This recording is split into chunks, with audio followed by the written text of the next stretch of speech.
70대의 한 부부가 있었습니다. 평생을 검소하게 살아온 그들에게 어느 날 믿기 힘든 행운이 찾아왔습니다. 복권 12억 당첨. 누가 봐도 인생이 바뀔 거라 생각했죠. 하지만 시간이 지나면서 놀라운 일이 벌어졌습니다. 같은 당첨금이었지만 누군가는 새로운 삶을 얻었고 누군가는 모든 걸 잃어버렸습니다. 도대체 무엇이 달랐던 걸까요? 그리고 그 끝은 우리가 생각한 것과는 전혀 달랐습니다. 서울 근교의 오래된 빌라, 좁은 골목길 끝에 자리한 15평짜리 집. 67세 박 씨 부부는 그곳에서 오랜 세월을 함께 살아왔습니다. 아침이면 박 씨는 먼저 깨어 허리 굽은 몸으로 대문 앞을 쓸고 아내는 좁은 부엌에서 된장국을 끓였습니다. 그들의 삶은 단순했습니다. 소박했고 또 검소했습니다. 퇴직 후 들어오는 건 국민연금 110만 원 남짓. 그 돈으로는 월세, 공과금, 약값을 내고 나면 손에 남는 게 거의 없었습니다. 마트에 가면 고등어 한 손을 집어들었다가 가격표를 다시 보고 내려놓기를 반복했고 한 달에 한두 번 있는 외식은 늘 분식집의 김치찌개나 칼국수가 전부였습니다. 하지만 그런 박 씨에게도 작은 낙이 하나 있었습니다. 바로 로또 복권을 사는 일이었습니다. 에휴, 그거 그만 좀 사. 1,000원이라도 아껴야지. 아내는 볼 때마다 혀를 찼지만 박 씨는 웃으며 대꾸했습니다. 여보, 이게 내 유일한 취미야. 술, 담배도 안 하지 않나. 1,000원이면 커피 한 잔 값인데 나는 희망 한 잔 사는 거지. 박 씨는 매주 토요일 동네 편의점 앞에 서서 복권을 사들고 집에 돌아왔습니다. 그 종이 조각은 작고 얇았지만 박 씨에게는 늘 내일에 대한 기대를 안겨주었습니다. 한 달이면 2만 원, 1년이면 24만 원. 큰 돈은 아니지만 연금 생활자에겐 결코 가벼운 지출도 아니었습니다. 아내는 늘 잔소리를 했습니다. 그 돈이면 고기라도 사 먹지. 내가 바라는 건 고기가 아니야. 혹시 모르는 기적이잖아. 그리고 운명의 날은 예고 없이 찾아왔습니다. 어느 봄날 저녁밥을 마친 박 씨는 늘 하던 대로 TV 앞에 앉아 로또 번호를 확인했습니다. 처음 두 자리가 맞았을 때는 운이 좋네 하고 웃어넘겼습니다. 세 번째 번호가 맞자 심장이 쿵 하고 내려앉았습니다. 네 번째 번호가 맞는 순간 손에서 리모컨이 덜컥 떨어졌습니다. 그리고 마지막 6번째 숫자까지 모두 일치했습니다. 그는 자리에서 벌떡 일어나 아내를 불렀습니다. 여보, 여보, 이리 좀 와봐. 나 당첨된 것 같아. 아내는 설거지를 멈추고 다가왔습니다. 박 씨는 손에 쥔 종이를 내밀며 덜덜 떨리는 목소리로 말했습니다. 여기 봐. 하나, 둘, 6개 전부 맞아. 이거 진짜 당첨이야. 아내는 믿지 못한 듯 종이를 뺏어들고 TV 화면과 번호를 몇 번이나 대조했습니다. 그리고는 그 자리에 털썩 주저앉아 눈물을 흘렸습니다. 당첨금은 무려 12억 원. 세금을 제하고 실제로 계좌에 찍힌 금액은 약 9억 원. 그동안 통장 잔고가 몇십만 원도 안 될 때가 많았던 부부에게 억 단위의 숫자는 꿈만 같았습니다. 박 씨는 휴대폰 뱅킹 화면을 들여다보며 한참을 멍하니 있었습니다. 숫자 하나하나가 눈에 들어올 때마다 온몸에 소름이 돋았습니다. 9억. 이건 단순한 돈이 아니야. 우리 노후를 지켜줄 마지막 기회야. 그날 밤 부부는 늦도록 잠들지 못했습니다. 아내는 중얼거리듯 말했습니다. 여보, 이 돈 어떻게 쓸까? 평생 못 해본 일. 하고 싶은 거 다 해볼까? 박 씨는 조용히 고개를 저으며 답했습니다. 아니야. 이건 함부로 쓰면 안 돼. 우린 이제 70 가까워. 이 돈은 노후를 위해 꼭 지켜야 해. 아내는 그의 손을 꼭 잡으며 고개를 끄덕였습니다. 그래요. 이번만큼은 현명하게 살자. 이 돈이 마지막이니까.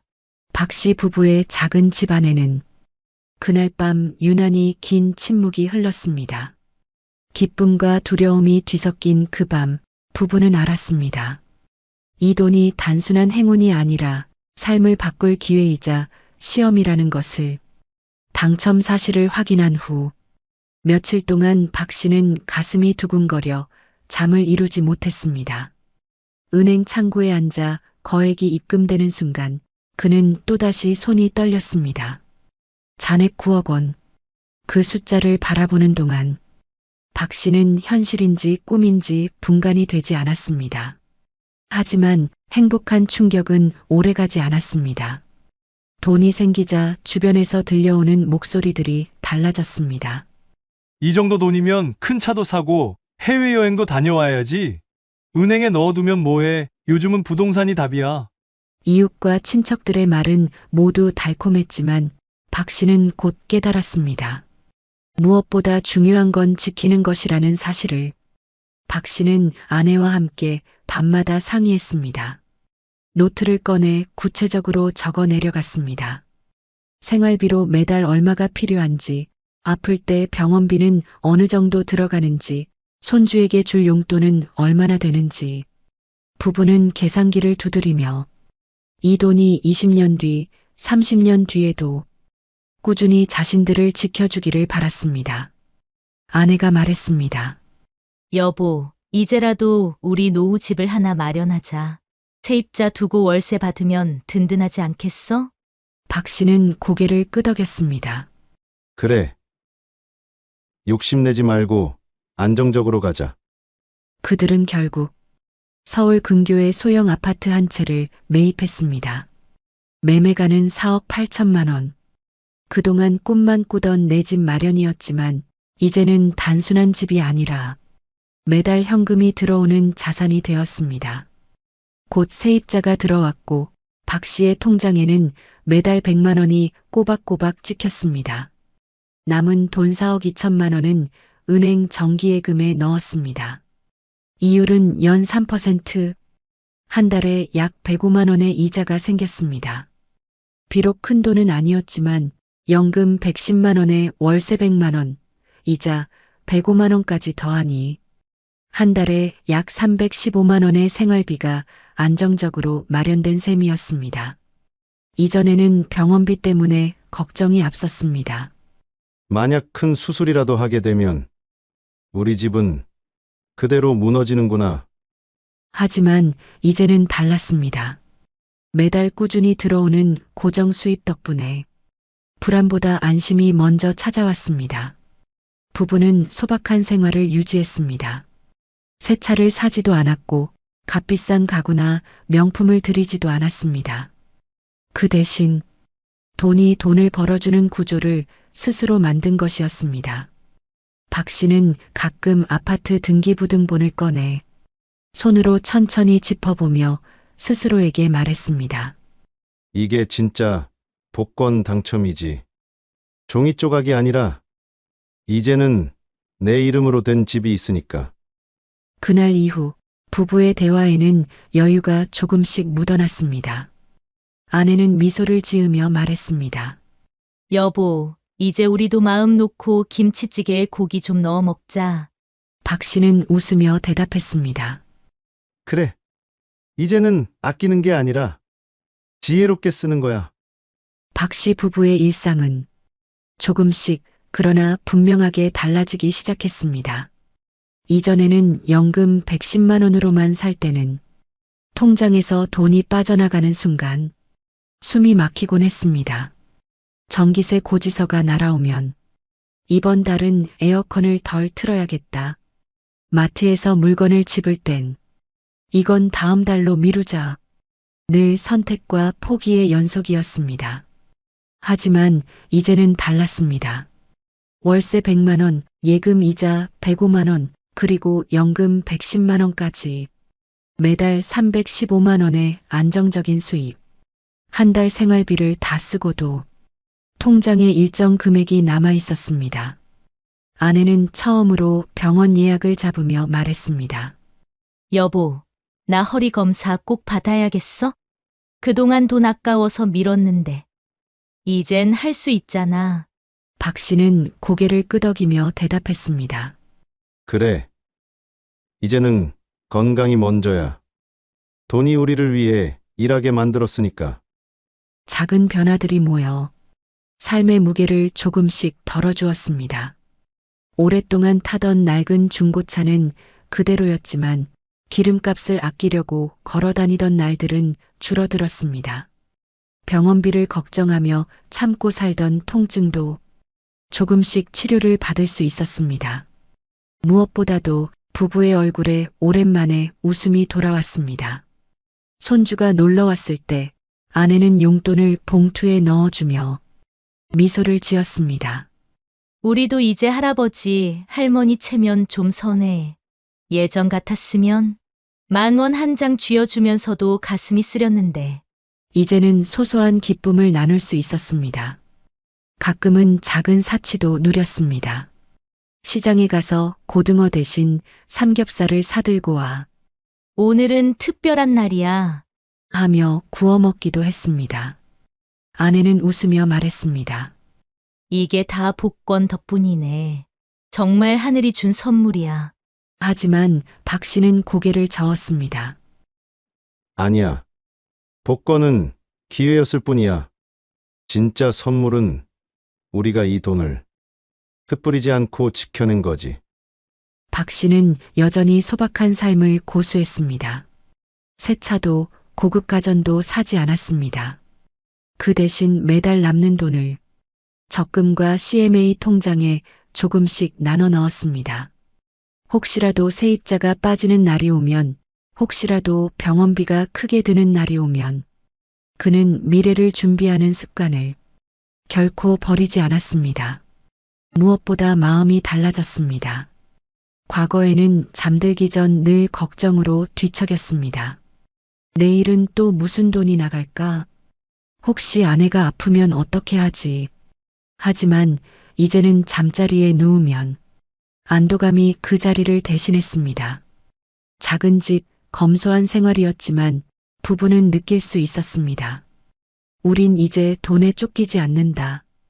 그 변화는 단순히 생활의 여유가 아니라 삶의 태도 자체를 바꾸어 놓았습니다. 박 씨는 더 이상 돈을 두려움의 대상으로 보지 않았습니다. 이제 돈은 자신을 지켜주는 동반자였습니다. 아내와 함께 식탁에 앉아 밥을 먹을 때면 이전과 똑같은 된장찌개였지만 그 맛은 전혀 달랐습니다. 그 안에는 안심이 담겨 있었고 미래에 대한 희망이 담겨 있었습니다. 박 씨는 종종 창가에 앉아 잔잔히 흘러드는 햇살을 바라보며 생각하곤 했습니다. 만약 우리가 이 돈을 함부로 썼다면 지금쯤은 어떤 모습이었을까? 세상에는 큰 돈을 손에 쥔 순간부터 삶이 무너지는 사람들이 적지 않습니다. 잠시의 행복과 들뜸에 빠져 차를 바꾸고 여행을 떠나고 친구와 친척들에게 돈을 뿌리듯 쓰다 보면 순식간에 통장이 바닥을 드러내기 마련입니다. 실제로 해외 조사 결과에 따르면 복권 1등 당첨자의 절반 이상이 5년 안에 당첨금을 모두 잃는다고 합니다. 처음엔 달콤한 선물이었던 돈이 결국은 독이 되어 돌아온 경우가 부지기수라는 뜻입니다. 박 씨는 자신이 그들과 다른 길을 걸을 수 있었던 이유를 곱씹어 보았습니다. 첫째, 욕심을 내지 않은 것. 주변 사람들은 말했습니다. 이제 차부터 바꿔야지. 해외여행도 다녀오고 집도 크게 옮겨야지. 하지만 박 씨 부부는 고개를 저었습니다. 당장은 유혹이 컸지만 그 유혹을 따라가면 오래 버틸 수 없다는 걸 본능적으로 알고 있었던 것입니다. 둘째, 안정적인 자산을 선택한 것. 많은 사람들이 더 큰 수익을 노리며 주식, 펀드, 비트코인 같은 위험한 길에 뛰어듭니다. 하지만 박 씨 부부는 소형 아파트 한 채와 은행 예금이라는 가장 단순하고 안전한 방법을 택했습니다. 부동산에서 매달 100만 원의 월세가 나오고 예금에서는 매달 100만 원 남짓의 이자가 들어왔습니다. 이 두 가지 고정 수입만으로도 기초 생활은 충분히 유지할 수 있었습니다. 셋째, 소박한 생활을 지킨 것. 예전처럼 마트에서는 여전히 장바구니를 천천히 채웠고 외식도 여전히 소박한 메뉴가 대부분이었습니다.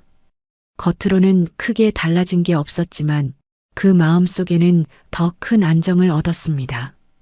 이제는 불안해하지 않아도 된다는 믿음이 가장 값진 변화였습니다.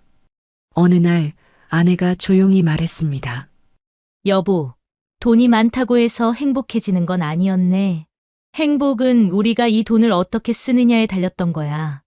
박 씨는 미소 지으며 대답했습니다. 맞아. 복권이 준 건 단순한 행운이 아니야. 그 행운을 지켜낼 기회를 준 거였어. 실제로 조사에 따르면 60대 이상 가구의 월 평균 생활비는 약 250만 원이라고 합니다. 박 씨 부부가 만들어낸 월 수입은 약 315만 원. 평균을 웃돌며 병원비나 예기치 못한 지출에도 대비할 수 있는 수준이었습니다.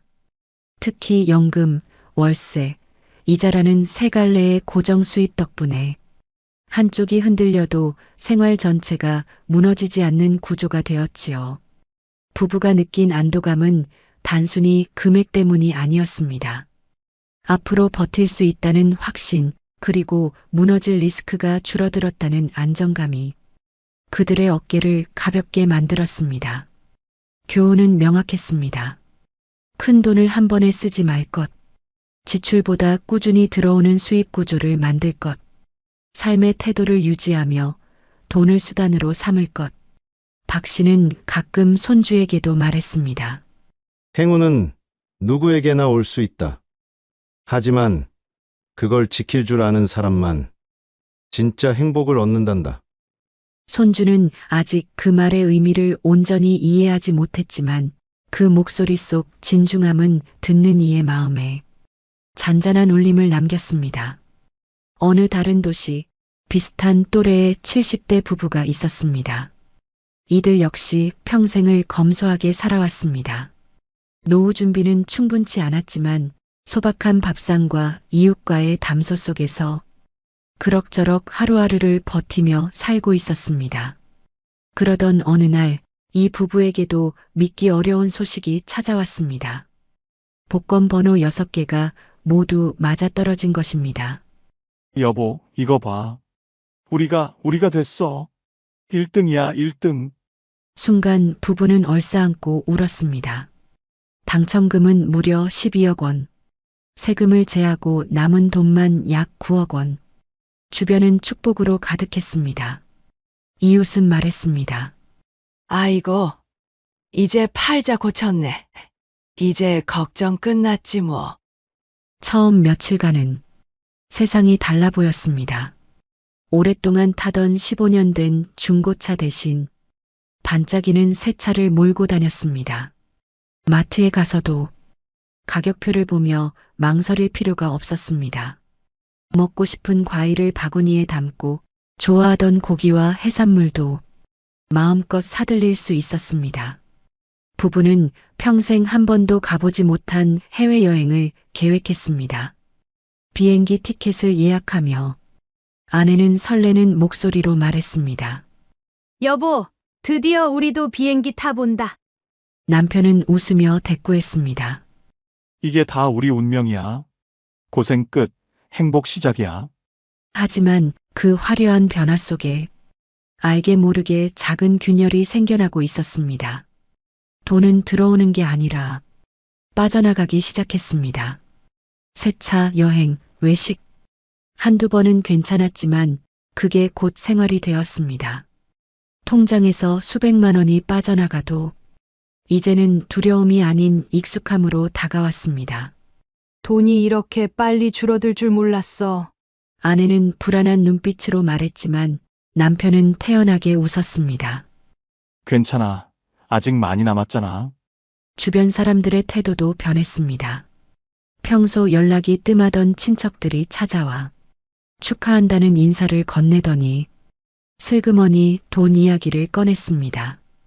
이웃들은 부러움 섞인 시선을 보냈고 자녀들 역시 속마음을 감추지 않았습니다. 아버지, 저 이번에 사업 자금이 좀 필요해요.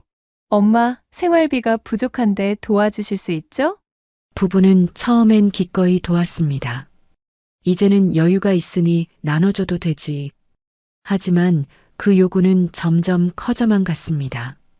행운이 시작이었지만 그 속에 불행의 씨앗이 숨어 있었습니다. 부부는 알지 못했습니다. 진짜 시험은 돈을 얻은 순간부터 시작된다는 것을. 이전에는 저녁에 반찬거리를 살 때도 이거는 다음 달에 사자하고 미루기 일쑤였는데 이제는 장바구니에 먹고 싶은 걸 담으면서도 가격표를 제대로 확인하지 않았습니다. 외식의 빈도부터 달라졌습니다. 과거엔 한 달에 한 번 분식집 칼국수가 전부였지만 이제는 일주일에 서너 번씩 식당을 찾았습니다. 평소엔 엄두도 못 내던 한정식집, 예약이 필요한 한우 전문점에도 가봤습니다. 아내가 웃으며 말했습니다. 여보, 이제는 김치찌개만 먹던 시절은 끝났네. 남편은 젓가락을 내려놓으며 대답했습니다. 그래. 우리도 한 번쯤은 잘 먹고 살아야지. 마트에서의 소비 습관도 크게 달라졌습니다. 예전에는 1+1 행사 제품만 골라 담던 부부였지만 이제는 그동안 눈길조차 주지 못했던 수입 과일, 고급 치즈, 와인까지 카트에 들어갔습니다. 냉장고를 열면 한 번도 사본 적 없는 브랜드의 음료와 간식이 가득했습니다. 이제 우리 집 냉장고가 드디어 사람 사는 집 같네. 아내는 농담처럼 말했지만 그 속에는 오랜 결핍이 풀려가는 안도감이 담겨 있었습니다. 여행 역시 빠질 수 없었습니다. 그동안 TV에서만 보던 해외 관광지, 비행기를 타고 구름 위를 나는 순간 부부는 마치 세상 가장 자유로운 사람이 된 듯 했습니다. 호텔 로비에 들어서는 순간의 설렘, 레스토랑에서 처음 맛보는 낯선 음식들, 손주에게 보내줄 기념품을 고르는 기쁨. 하지만 여행에서 돌아온 뒤 통장을 확인했을 때 수백만 원이 훌쩍 빠져나간 걸 본 아내는 한동안 멍하니 화면을 바라보다가 조용히 혼잣말을 했습니다. 한 번뿐인 인생인데 괜찮겠지? 손주와 자녀들에게도 씀씀이가 커졌습니다. 예전에는 손주 생일 선물로 장난감 하나 사주는 게 고작이었지만 이제는 백화점 문화센터에서 파는 고가의 교구를 사주고 아이들과 함께 놀이공원 입장권도 끊어주었습니다. 자녀가 힘든 기색을 보이면 얼마 필요하니? 하며 먼저 말을 꺼내기도 했습니다. 그러다 보니 자녀들도 점점 당연하게 여겼습니다. 생활비 자체가 커졌습니다. 전기세와 관리비는 2배 가까이 늘었고 카드값은 한 달에 50만 원에서 200만 원까지 불어났습니다. 처음엔 이 정도야 괜찮겠지라고 넘겼지만 잔액이 줄어드는 속도는 생각보다 빨랐습니다. 이웃들의 시선도 달라졌습니다. 예전엔 같은 처지라며 서로 위로하던 이웃들이 저 집은 복권 당첨돼서 요즘 호화롭게 사내하고 뒷말을 하기 시작했습니다. 그 말이 부부 귀에도 들어왔습니다. 겉으로는 웃어넘겼지만 속으로는 묘한 불편함이 남았습니다. 처음엔 단순히 기쁨이었던 변화가 어느새 무게가 되어 돌아오고 있었습니다. 돈이 늘어난 만큼 지출도 주변의 기대도 함께 커지고 있었습니다. 당첨 직후 통장에 찍힌 숫자는 무려 9억 원이었습니다. 평생 몇십만 원 단위로 살던 부부에게는 믿기지 않는 금액이었지요. 처음에는 그저 바라보는 것만으로도 가슴이 벅찼습니다. 남편은 매일 밤 휴대폰 뱅킹 화면을 열어보고 또 열어보며 이게 꿈은 아니겠지? 하고 중얼거렸습니다. 아내 역시 옆에서 화면을 확인하며 고개를 끄덕였고 그 순간만큼은 두 사람 모두가 젊어진 듯 설렘을 감추지 못했습니다. 그러나 시간이 흐르면서 그 거대한 금액도 세월이라는 파도 앞에서는 속절없이 삼켜지고 말았습니다. 첫 번째 이유는 늘어난 지출이었습니다. 처음엔 서로 다짐했습니다. 절대 함부로 쓰지 말자. 아껴 쓰자. 하지만 돈이 있다는 사실만으로 소비 습관은 달라졌습니다. 예전에는 마트에서 장을 볼 때 1,000원 차이에도 망설였고 고등어 한 손을 집어들었다가 다시 내려놓곤 했습니다. 그러나 이제는 달랐습니다. 가격표를 보던 습관이 사라지고 먹고 싶은 건 먼저 장바구니에 담았습니다. 한 달 생활비는 150만 원이면 충분했는데 어느새 300만 원, 400만 원까지 불어났습니다. 외식도 달라졌습니다. 과거에는 한 달에 한 번 분식집 칼국수가 전부였지만 이제는 주말마다 근교 맛집을 찾아다녔습니다. 손주가 오면 치킨과 피자, 햄버거를 한꺼번에 시켜 식탁 위에 늘어놓으며 흐뭇해했습니다. 경조사 비용도 커졌습니다. 예전에는 봉투에 얼마를 넣을지 눈치 보며 고민했는데 이제는 망설임 없이 도왔습니다.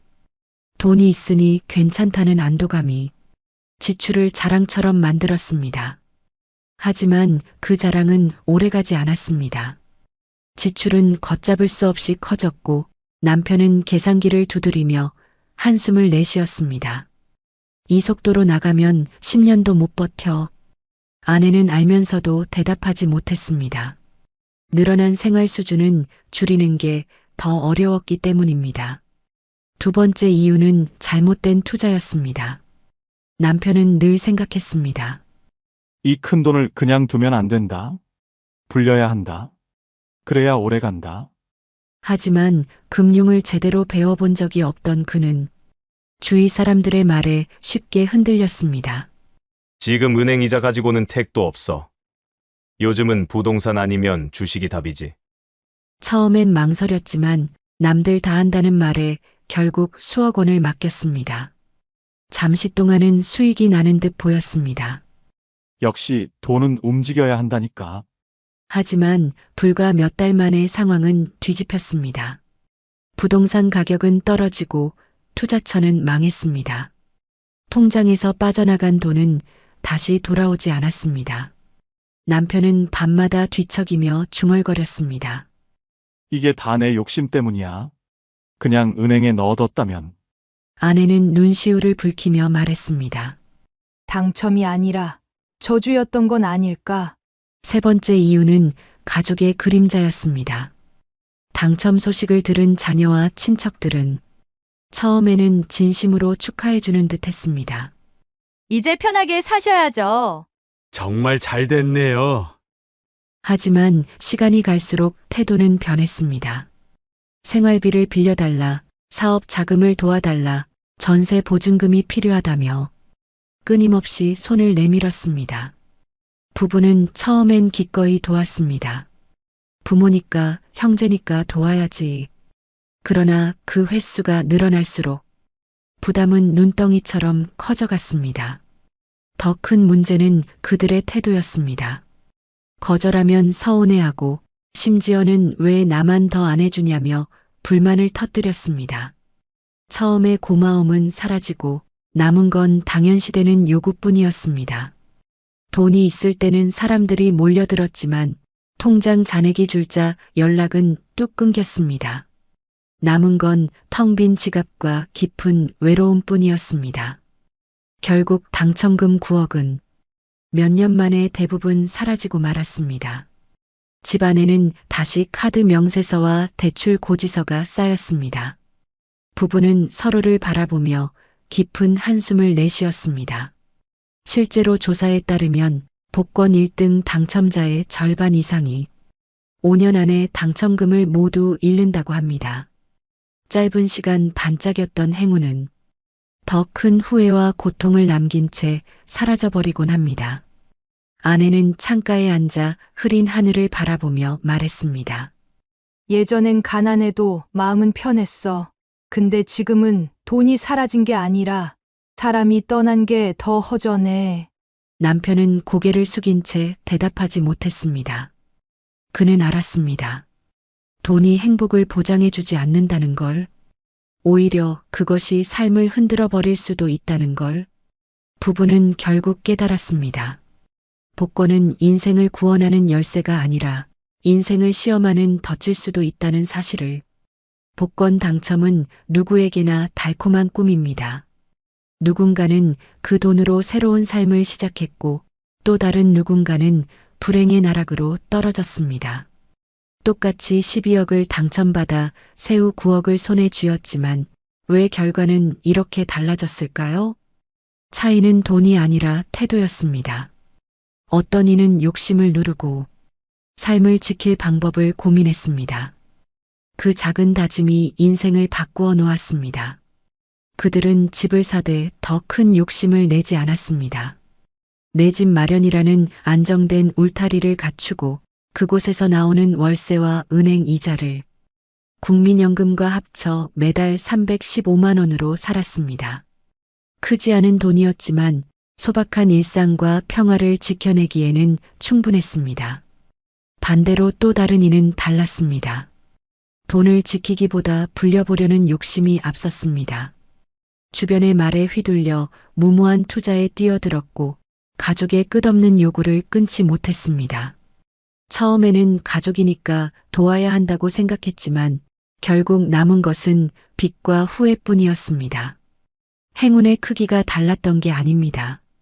그 행운을 다루는 태도가 달랐던 것입니다. 복권은 단순히 돈을 주는 종이가 아닙니다. 사람의 진짜 모습을 드러내는 거울입니다.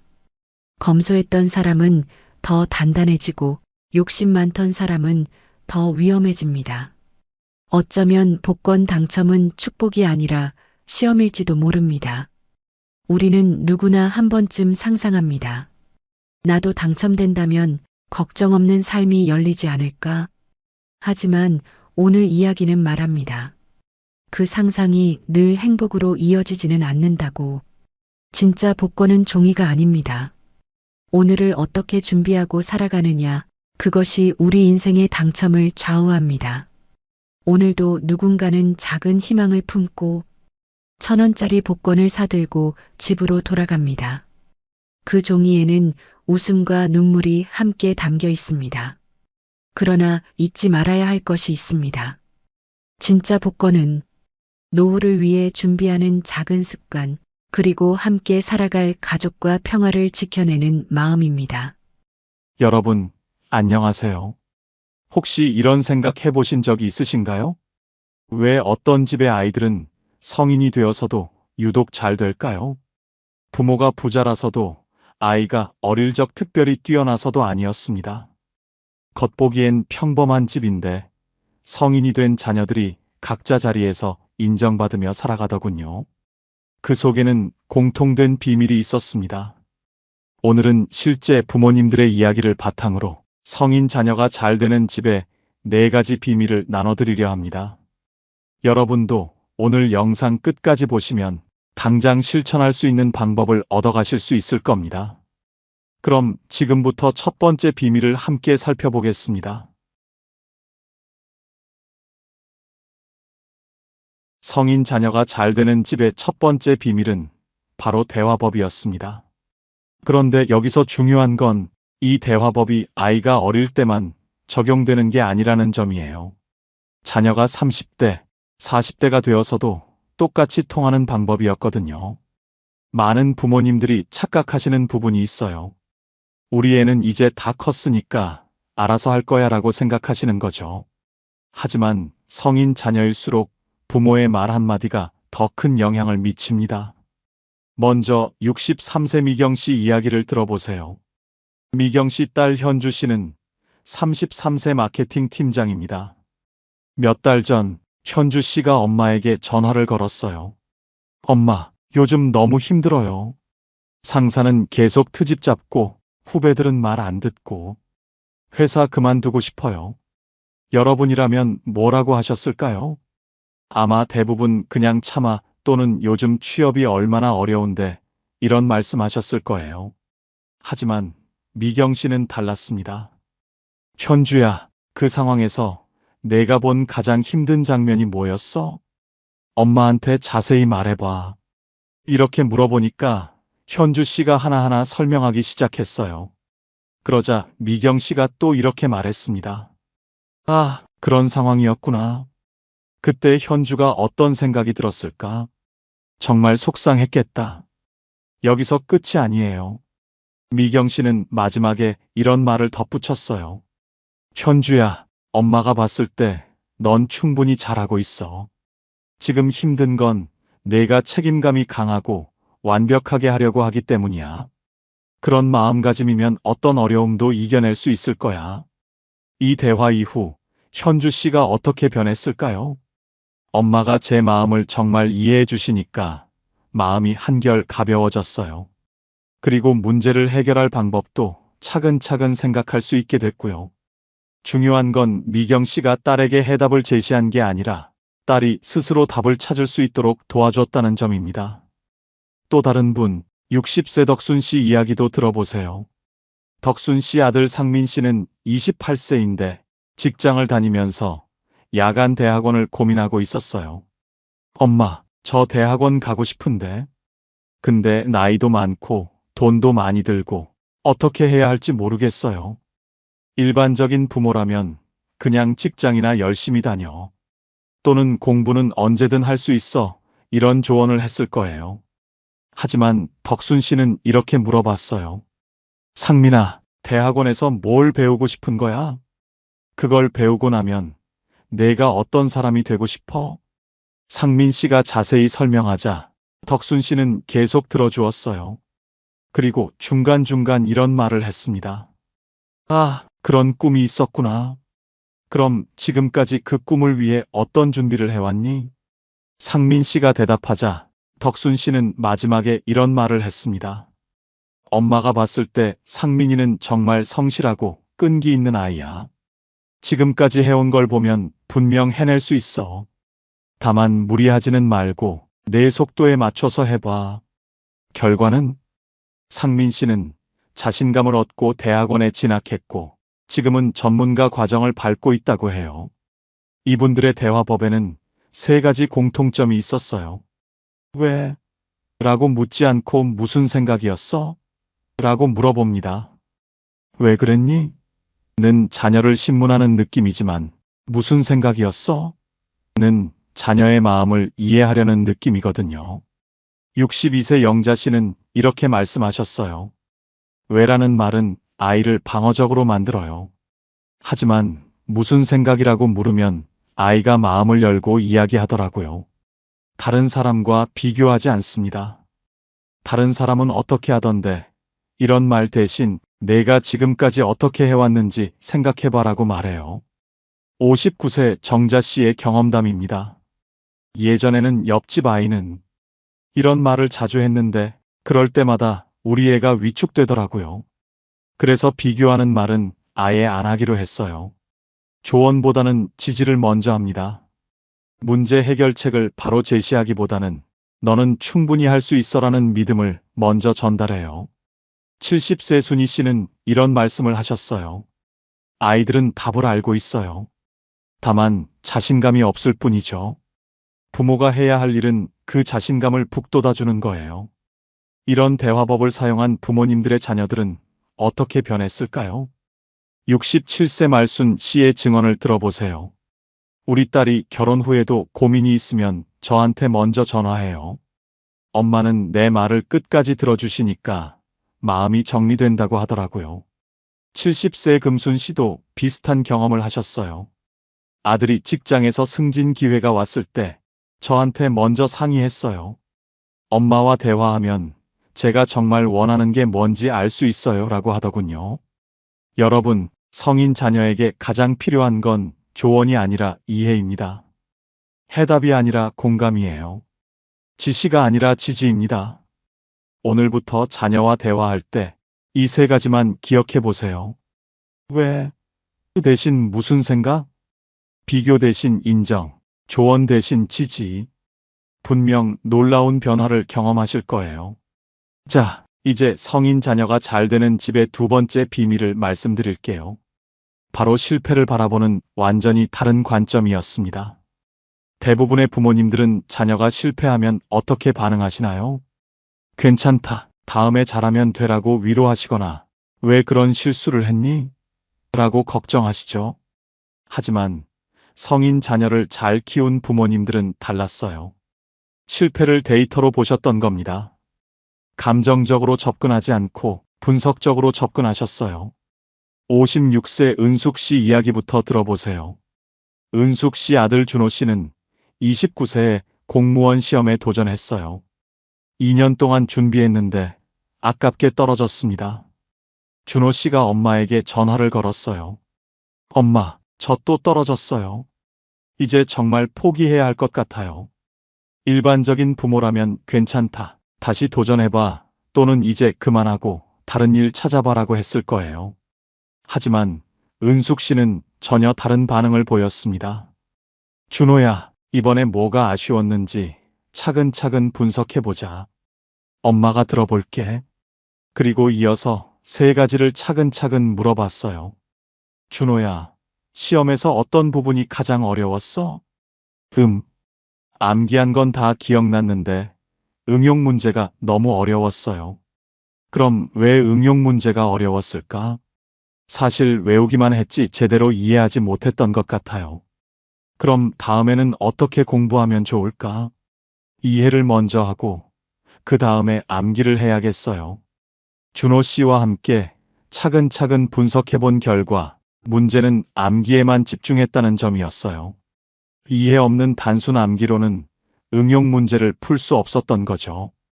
은숙 씨는 이렇게 말했습니다. 그럼 이번 경험이 정말 소중하네. 만약 운 좋게 붙었다면 근본적인 문제를 모르고 넘어갔을 텐데 지금 정확히 알게 됐잖아.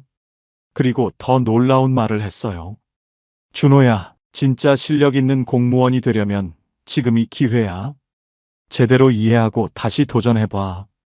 결과는 어땠을까요? 준호 씨는 6개월 후 다시 시험에 도전해서 합격했어요. 그리고 지금은 해당 분야 전문가로 인정받고 있다고 합니다. 엄마가 그때 괜찮다고만 하셨다면 저는 똑같은 방식으로 공부했을 거예요. 하지만 정확한 원인을 찾게 해주셔서 근본적으로 바뀔 수 있었어요. 또 다른 사례, 61세 정자 씨 이야기도 들어보세요. 정자 씨 딸 수현 씨는 32세에 카페 창업을 했어요. 하지만 6개월 만에 문을 닫게 되었습니다. 수현 씨가 엄마에게 전화했어요. 엄마, 저 완전히 실패했어요. 빚만 잔뜩 지고. 창업은 정말 저랑 안 맞나 봐요. 정자 씨는 어떻게 반응했을까요? 수연아, 엄마가 봤을 때 이번 일은 실패가 아니라 데이터 수집이야. 6개월 동안 정말 값진 경험을 한 거지. 그리고 이어서 말했어요. 창업에 성공한 사람 중에 한 번에 성공한 사람은 거의 없어. 모두 이런 과정을 거쳐서 진짜 실력을 쌓는 거야. 정자 씨도 차근차근 물어봤어요. 수연아, 카페 운영하면서 가장 예상과 달랐던 게 뭐였어? 손님이 생각보다 너무 적게 오는 거였어요. 왜 손님이 적게 왔을까? 위치가 안 좋았던 것 같아요. 그리고 젊은 사람들 타겟으로 했는데 그 동네는 나이 드신 분들이 많았어요. 그럼 다음에 창업한다면 뭘 가장 중요하게 봐야 할까? 위치 선정이요. 그리고 그 지역 사람들이 정말 원하는 게 뭔지 먼저 알아봐야겠어요. 수현 씨와 함께 분석해본 결과 문제는 위치 선정과 타겟 고객 분석 부족이었어요. 맛이나 서비스는 좋았지만 유동 인구가 적은 곳에 젊은 층을 타겟으로 한 카페를 연 게 문제였던 거죠. 정자 씨는 이렇게 격려했어요. 수연아, 이제 네가 창업에서 가장 중요한 걸 알게 됐잖아. 이 경험이 있는 사람과 없는 사람은 완전히 다르지. 1년 후 수현 씨는 분석 결과를 바탕으로 다시 창업에 도전했어요. 이번에는 위치와 타겟을 완전히 바꿔서 접근했고, 지금은 성공적으로 운영하고 있다고 합니다. 엄마가 실패를 데이터라고 말씀해 주셔서 포기하지 않을 수 있었어요. 그리고 정확한 분석 덕분에 두 번째는 성공할 수 있었고요. 75세 명순 씨는 이렇게 말씀하셨어요. 실패했을 때 괜찮다고만 하면 아이가 똑같은 실수를 해요. 하지만 왜 그랬을까? 를 함께 찾으면 다음에는 안 해요. 71세 복순 씨의 말씀입니다. 실패해본 사람이 더 강해요. 그 경험이 나중에 더 큰 성공의 밑바탕이 되거든요. 68세 순자 씨는 이런 경험을 들려주셨어요. 예전에는 아이가 실패하면 괜찮다만 했는데 그러면 아이가 또 실패하더라고요. 지금은 왜 그랬을까? 부터 물어봐요. 중요한 건 실패 후에 어떻게 마무리하느냐예요. 대부분의 부모님들은 괜찮다, 다음에 잘하면 되로 끝내시죠. 하지만 이건 진짜 도움이 안 됩니다. 성인 자녀를 잘 키운 부모님들은 반드시 다음 계획까지 함께 세우셨어요. 62세 영순 씨의 말씀을 들어보세요. 실패 분석이 끝나면 반드시 그럼 다음에는 어떻게 할까? 를 물어봐요.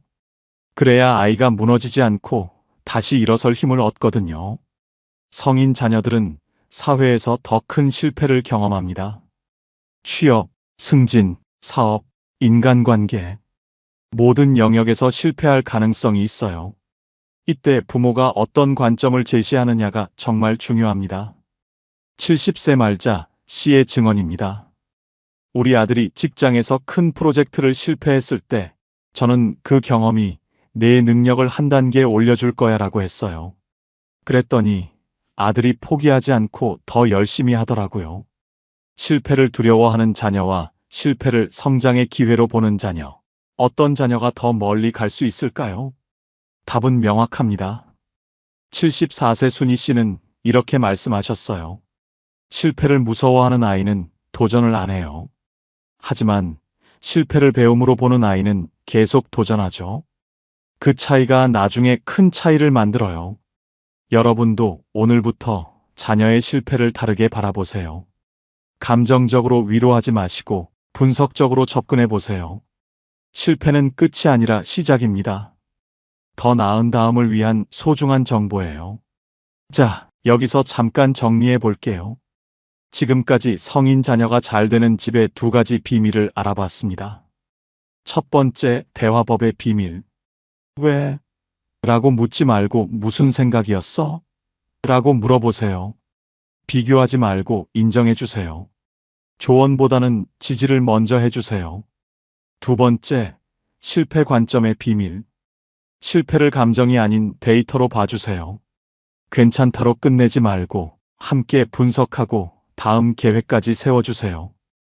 혹시 지금까지 내용 중에서 가장 와닿았던 부분이 있으시다면 댓글로 남겨주세요. 저는 일장의 대화법이 가장 도움됐어요. 이런 식으로요. 여러분의 댓글이 다른 분들께도 큰 도움이 됩니다. 그럼 이제 세 번째 비밀로 넘어가 볼까요? 정말 중요한 내용이 남아 있어요.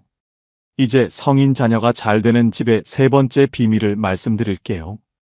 바로 자녀의 독립심을 기르는 완전히 다른 방식이었습니다. 많은 부모님들이 착각하시는 부분이 있어요.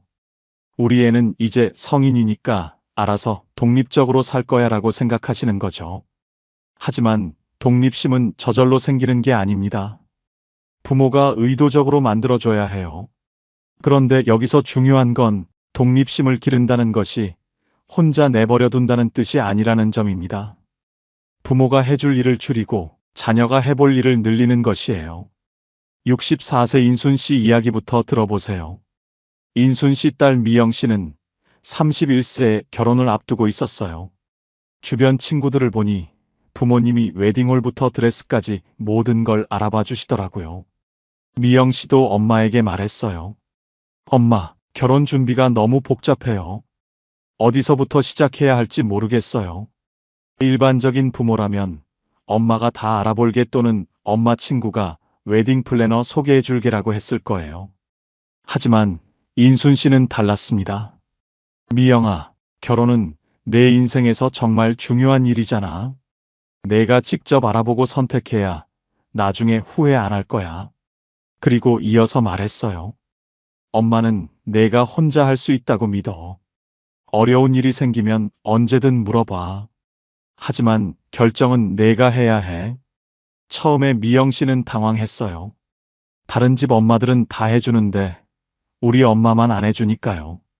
하지만 결과는 놀라웠습니다. 미영 씨는 웨딩 관련 사이트를 직접 찾아보고 여러 업체를 비교하고 예산을 계획하며 체계적으로 준비했어요.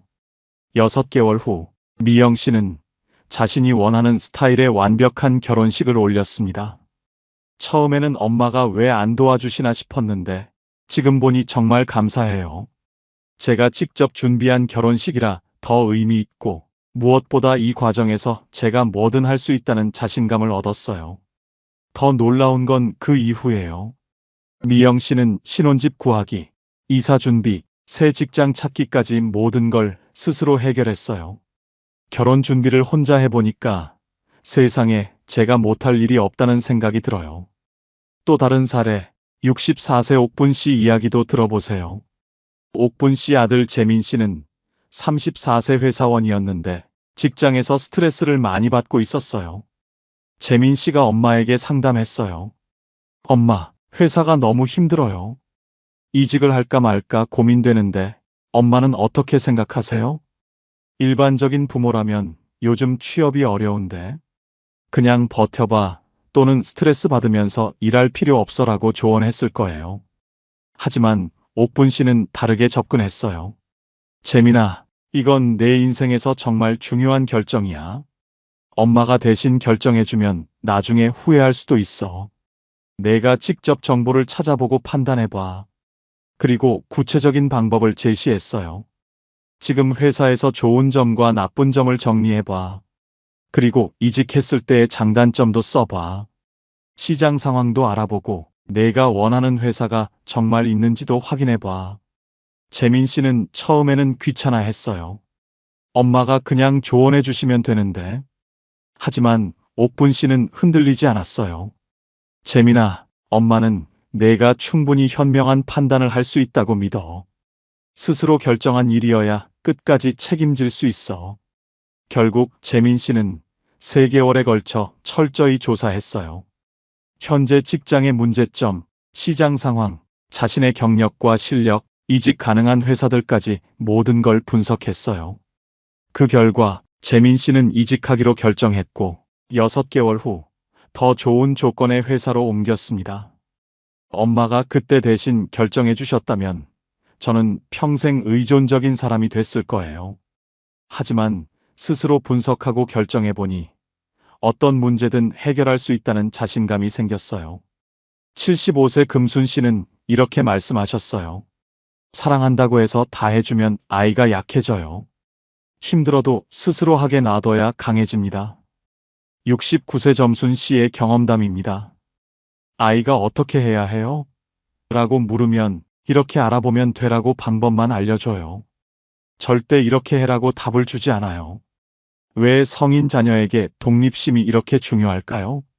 사회생활에서 스스로 문제를 해결해야 하기 때문입니다. 직장에서는 부모가 대신 해줄 수 없어요. 결혼 생활에서도 독립적인 사람이어야 합니다. 배우자에게만 의존하는 사람은 좋은 관계를 만들 수 없어요. 부모가 나이 들어서도 자녀가 혼자 살 수 있어야 합니다.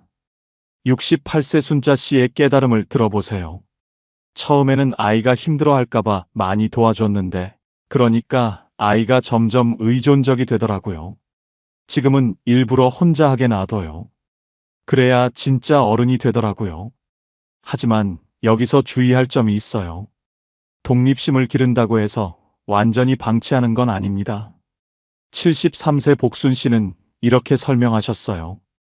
혼자 할 수 있는 힘을 기르면서도 정말 필요할 때는 도움을 요청할 수 있다는 안정감도 줘야 해요.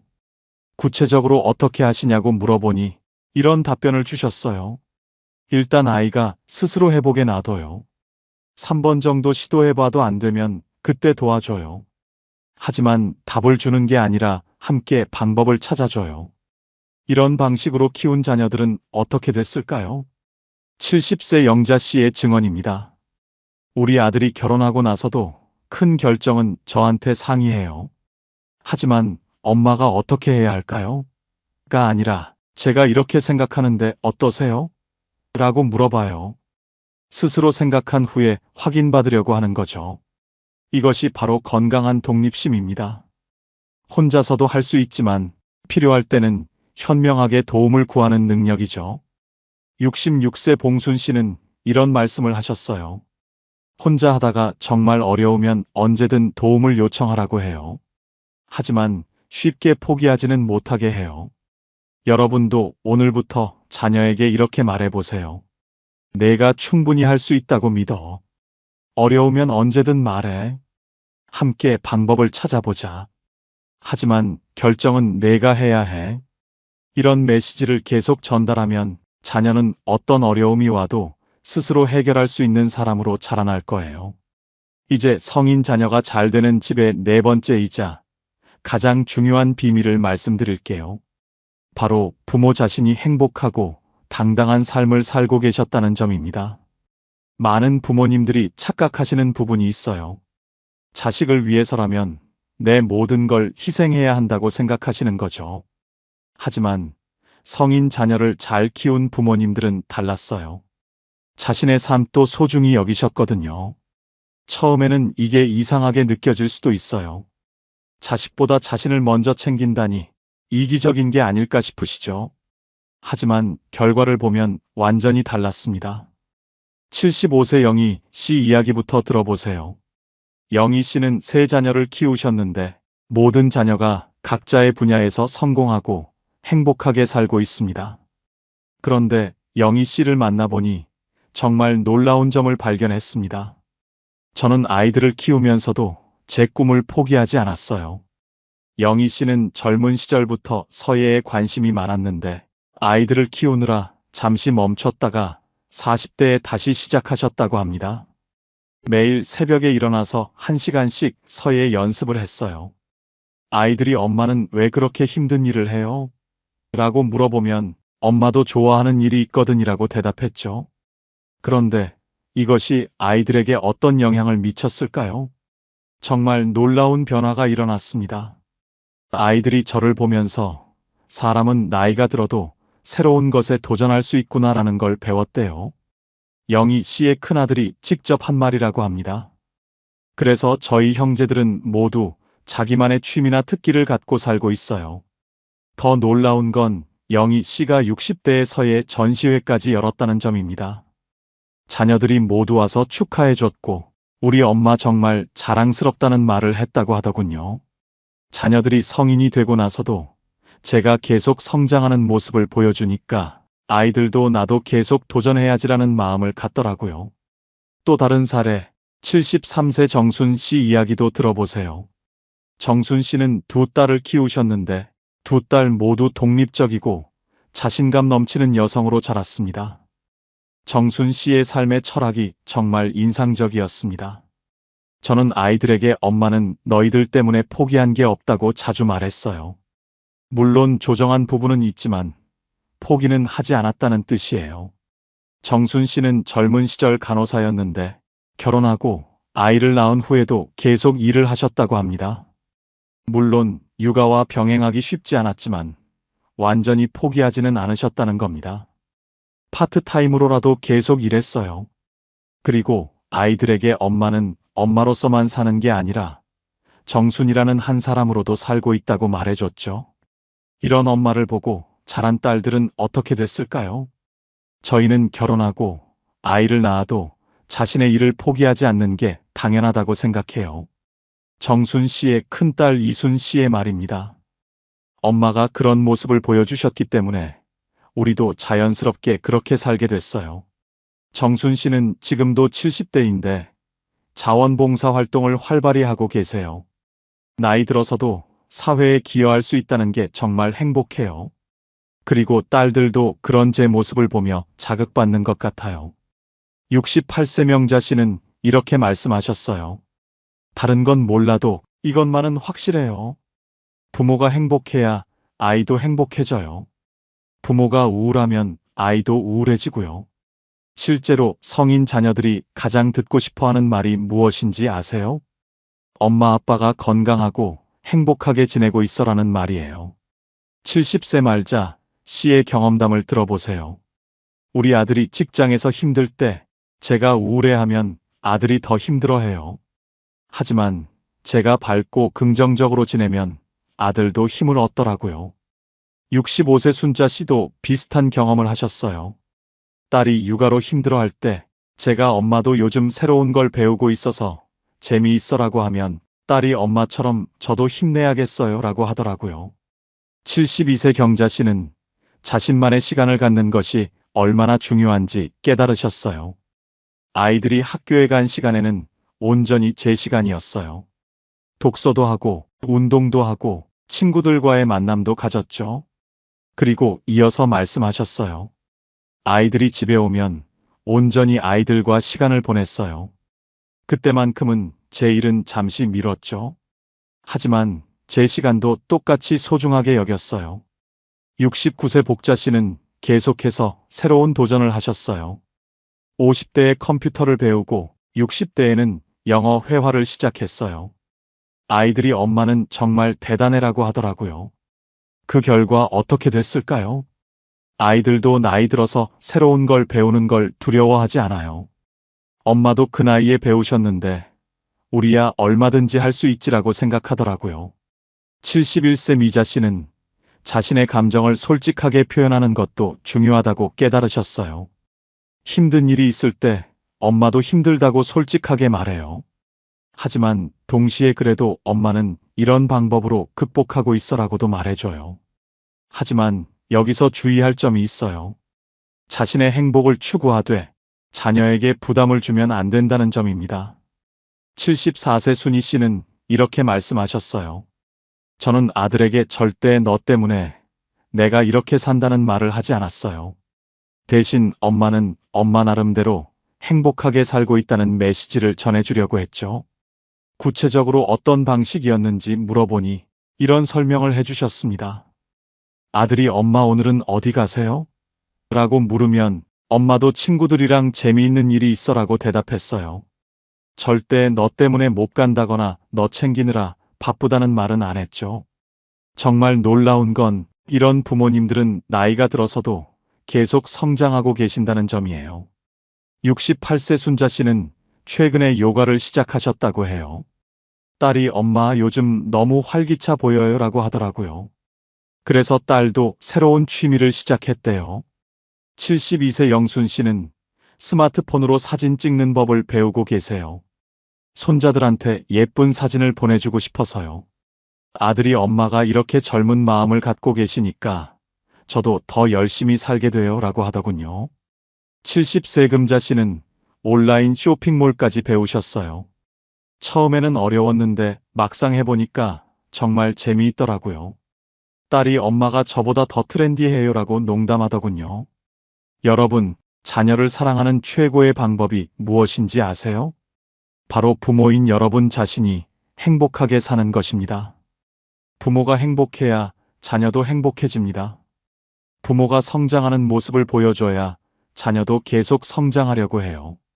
부모가 자신의 삶을 소중히 여겨야 자녀도 자신의 삶을 당당하게 살아갑니다. 오늘부터 이렇게 생각해 보세요. 내가 행복해야 우리 아이도 행복하다. 내가 성장해야 우리 아이도 성장한다. 내 삶이 소중해야 아이도 자기 삶을 소중히 여긴다. 여러분의 행복한 삶이 바로 자녀에게 주는 최고의 선물입니다. 오늘 함께 살펴본 성인 자녀가 잘 되는 집의 4가지 비밀 어떠셨나요? 정리해 볼게요. 첫 번째, 대화법의 비밀. 왜? 라고 묻지 말고 무슨 생각이었어? 라고 물어보세요. 조언보다는 지지를 먼저 해주세요. 두 번째, 실패 관점의 비밀. 실패를 감정이 아닌 데이터로 봐주세요. 함께 분석하고 다음 계획까지 세워주세요. 세 번째, 독립심의 비밀. 자녀가 스스로 할 수 있다고 믿어주세요. 어려울 때는 방법을 알려주되 답은 주지 마세요. 네 번째, 부모 자신의 행복. 여러분이 행복해야 자녀도 행복합니다. 계속 성장하는 모습을 보여주세요. 이 네 가지만 기억하셔도 분명 달라질 거예요. 댓글에 지금 당장 바꾸고 싶은 한 가지를 남겨주세요. 여러분의 댓글이 다른 분들께도 큰 힘이 됩니다. 구독과 좋아요도 잊지 마시고요. 더 많은 분들께 이런 따뜻한 이야기를 전할 수 있도록 도와주세요. 오늘도 수고 많으셨습니다. 여러분의 하루하루가 따뜻하고 행복하길 바랍니다.